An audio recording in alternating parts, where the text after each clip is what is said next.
بسم اللہ الرحمن الرحیم۔ السلام علیکم۔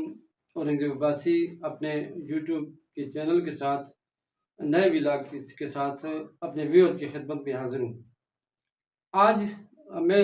دو ایشو پر بات کروں گا۔ ایک جو مسلم لیگ نون اور اتحادی پیپلز پارٹی نے جو وزیر اعظم کے لیے نامزد کیا شہباز شریف صاحب، اور دوسرا جو بہت بڑی میں سمجھتا ہوں کہ ڈیولپمنٹ ہوئی ہے سیاسی لحاظ سے، اور بہت بڑا میں سمجھتا ہوں کہ اچیومنٹ اس کو کہہ سکتے ہیں کہ پاکستان تحریک انصاف اور جے یو ایف اے مولانا فضل الرحمان صاحب آپس میں گول مل گئے ہیں۔ اس دو ایشو پر بات کروں گا، لیکن آپ سے گزارش ہے کہ میرے اس چینل کو سبسکرائب ضرور کیجیے گا۔ سامعین، شہباز شریف صاحب کو وزیر اعظم کے لیے اتحادی جماعت اور مسلم لیگ نون نے نامزد کیا ہے۔ میرے خیال میں یہ اس لحاظ سے میرے نقطہ نظر سے ٹھیک ہے کہ شہباز شریف صاحب کے وزیر اعظم نامزد کرنے سے پہلے، اس پر بات کرنے سے پہلے، میں آپ کے ساتھ چونکہ یہ گزارش کرنا ضروری سمجھتا ہوں کہ دو دفعہ محترمہ بے نظیر صاحبہ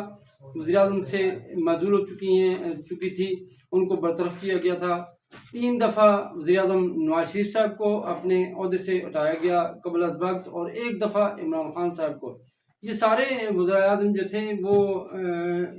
اپنی بات پر اکڑ جاتے تھے اور اپنی بات پر کھڑے ہو جاتے تھے، جس کے لیے میں سمجھتا ہوں کہ کافی مشکل ہو جاتا ان کے لیے سروائیو کرنا، اور یہی پوزیشن سب کے سامنے آئی کہ بالآخر ان کو اپنے عہدے سے، ایک منتخب وزراء اعظم کو اپنے عہدے سے ہٹا دیا گیا۔ اور شہباز شریف صاحب جو ہیں، بظاہر تو وہ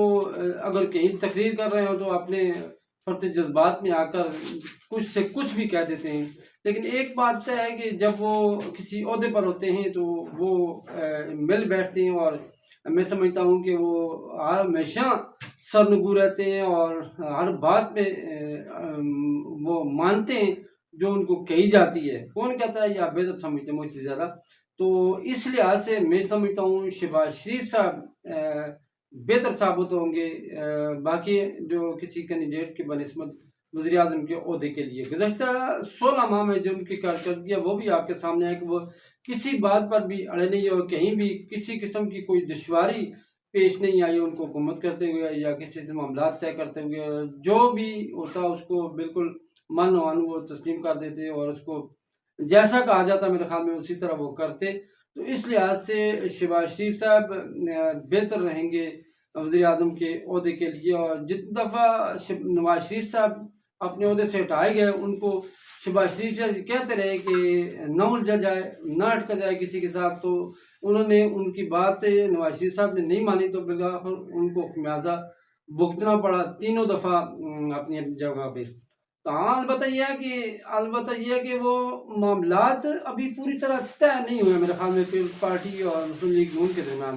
اگر ان کے اپنے حالات بگڑ جاتے ہیں تو وہ ایک الگ ایشو ہے، لیکن وہ شہباز شریف صاحب بطور وزیر اعظم کسی کے ساتھ میں سمجھتا ہوں کہ وہ الجھے گے نہیں، بہتر طریقے سے حکومت چلائیں گے۔ اب آتے ہیں دوسری ایشو کی جانب، اور میں اکثر کہا کرتا ہوں کہ سیاست میں کل کے دوست آج کے دشمن، آج کے دوست کل کے دشمن، یہ صورتحال بنتی رہتی ہے۔ جیسا کہ مسلم لیگ نون اور پیپلز پارٹی کے درمیان 80s کے دہائی سے لے کر میرے خیال میں 2013 تک وہ ایک دوسرے کو بہت زیادہ ایک دوسرے کے ساتھ الجھتے رہے، اور انتخابی مہم چلانے میں یا سیاست کرنے میں ایک دوسرے کی پارٹیوں کے اوپر الزامات لگاتے رہے۔ اسی طرح عمران خان صاحب اور مولانا فضل الرحمان صاحب یہ کہیں بھی ایک دوسرے کے ساتھ ایک سطح پہ نہیں آئے اس سے پہلے، اور جہاں بھی عمران خان صاحب جاتے ڈیزل کے نعرے لگتے، اور بذات خود وہ ڈیزل ہی کے نام سے پکارتے تھے مولانا فضل الرحمان صاحب کو۔ کبھی انہوں نے مولانا کے الفاظ اپنی منہ سے ادا نہیں کیے، صرف ڈیزل ہی ڈیزل کہتے تھے۔ دوسری طرف مولانا فضل الرحمان صاحب ہمیشہ یہ کہتے تھے کہ یہ یہودی ایجنٹ ہیں، یہ جو ہے انگریزوں کے ٹاؤٹ ہیں، یہ آواز سے آئے ہیں، آواز سے اتارے گئے ہیں، تو اس طرح کے بہت سارے الزامات ایک دوسرے پر لگاتے تھے۔ لیکن اب یہ ہے کہ ایک دوسرے کے ساتھ یہ گل مل بیٹھے ہیں۔ مولانا کی بات اگر کریں تو وہ تو میرے خیال میں 20 سال تک کشمیر کمیٹی کے چیئرمین رہے ہیں، ہر حکومت میں وہ چیئرمین رہے ہیں۔ تو جب عمران خان صاحب آئے تو ان کو اس عہدے سے ہٹا دیا گیا 20 سال کے بعد۔ تو وہیں ان کی تو بات میں سمجھتا ہوں کہ ان کو تو بہت غصہ اس بات پہ بھی ہے کہ ایک تو ان کو چیئرمینی سے کشمیر کمیٹی چیئرمینی سے ہٹا دیا گیا، دوسرا ان کو یہ ہے کہ جو پی ڈی ایم کی حکومت بنی اس وقت ان کو کہا گیا تھا کہ آپ کو صدر بنایا جائے گا، تو اس کو انہوں نے ان کو صدر بھی نہیں بنایا۔ اس کے علاوہ جو حالیہ الیکشن میں جہاں بہت ساری پارٹیوں کو خمیازہ بھگتا ہے، ان کو پذیرائی عوام میں نہیں ملی ہے، وہاں پر مولانا فضل الرحمان صاحب کو بھی بہت نقصان ہوا ہے، تو ان کو یہ بھی غصہ تھا۔ تو اسی لحاظ سے انہوں نے اپنے راستے جو ہیں پی ڈی ایم کی جو حکومت 16 ماہ کی حکومت تھی ان سے اپنے آپ کو الگ کر دیا ہے۔ اور کل رات کو انہوں نے ایک انٹرویو نجی ٹی وی کو دیا ہے، اس میں بہت ساری انہوں نے باتیں بھی کہی ہیں۔ تو میں سمجھتا ہوں کہ ان کا تو غصہ بجا ہے، لیکن دوسری طرف عمران خان صاحب نے جو میں سمجھتا ہوں کہ ان کا یو ٹرن لیا ہے، تو یہ بھی عوام میں اس طرح نہیں دیکھا جا رہا۔ بہت سارے لوگوں کے ساتھ یہ بات ہوئی ہے کہ اگر عمران خان صاحب پیپل پارٹی کے ساتھ الحاق کر دیں تو لوگوں نے اس کو نفی میں اس کا جواب دیا ہے کہ اگر یہ ان کے ساتھ ملتے ہیں تو پھر عمران خان صاحب جس ایشو پر اڑے ہوئے ہیں، جس طرح کی وہ سیاست کر رہے ہیں، پھر اس سے وہ اپنے ایشو سے ہٹ جائیں گے تو ان کے لیے بہتر نہیں ہوگا۔ میری آج ایک میرے دوست سے بات ہو رہی تھی، وہ کہہ رہے تھے کہ رات کو میرا ایک کزن ہے وہ بیرون ملک ہوتا ہے، تو اس نے مجھے فون کیا کہ انہوں نے کہا کہ دیکھیں جی آپ یہ مولانا صاحب کے ساتھ مل گئے ہیں تو ہماری جو ان کے ساتھ وابستگی ہے وہ مان پڑ گئی ہے، اس لحاظ سے کہ ان کا اور باقی جماعتوں کا اگر نقطہ نظر ایک ہے تو پھر ان کے ساتھ اتنا محبت کرنے کی یا عوام کو پذیرائی کرنے کی کیا ضرورت ہے، یہ لگ رہتے ہیں۔ لیکن میرے خیال میں کہیں پہ ضرورت عمران خان صاحب کو تھی کہ وہ کسی نہ کسی پارٹی کے ساتھ الحاق کرتے، کیونکہ آگے آنے والا جو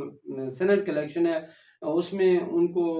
کسی پارٹی کے ساتھ جا کر اپنی سینٹ کی نشستیں حاصل کرنی ہیں، اس کے بعد ٹیکنوکریٹس کی سیٹیں ہیں، مخصوص نشستیں ہیں، تو اس کے لیے کسی نہ کسی کے ساتھ تو الحاق کرنا ضروری تھا۔ بہرحال یہ ایک مختلف زاویے سے لوگ اس کو دیکھ رہے ہیں، کہیں پہ بہتر طریقے سے دیکھ رہے ہیں، کہیں ان کو اس پہ کوسچن مارکس بھی آ رہے ہیں۔ بہرحال دیکھنا یہ ہے کہ آنے والے دنوں میں پاکستانی سیاست کس طرف کروٹ لیتی ہے۔ اپنا بہت سارا خیال رکھیے گا۔ ایک دفعہ پھر آپ سے گزارش ہے کہ میرے اس چینل کو سبسکرائب